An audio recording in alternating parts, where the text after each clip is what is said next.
चला बाळांनो, आज बनवूया वल्ल्या काजूची भाजी. हे वल्ले काजू आहेत ना, ह्या गरम पाण्यात घालू. मिनिटानंतर याची ना अशी साल काढून घ्यायची. बघा, याला आहे ना असं सोलून घ्यायचं. बाळांनो, तुम्ही म्हणता ना आजीने वल्ले काजू कुठून आणले, त्यासाठी काही कोकणात जायची गरज नाहीये. खाली दिलेल्या नंबरवर आहे ना, तुम्ही ऑर्डर करा. कोकणातून थेट तुमच्या दारात. काजू सोबत तुम्हाला आंबे पण घरपोच मिळतील. आता काही सीजनचे थोडेच दिवस राहिले, त्यामुळे आहे ना लवकर ऑर्डर करा. हे वल्ले काजू आहेत ना, मी डिलाईट मधून घेतलेत आणि एकदम छान आहेत बर का बाळांनो. हे काजू तेलात 1 वाटी कांदा घालू, आलं घालू, हे लसूण, खोबरं 3-4 मिनिटं चांगलं परतून घेऊ.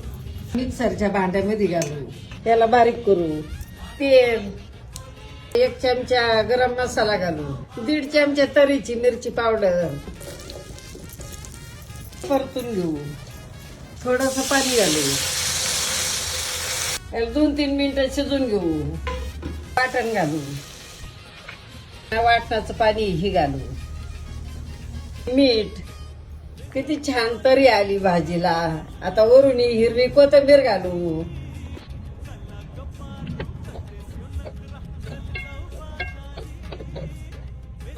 या बाळांनो, काजू करी खायला.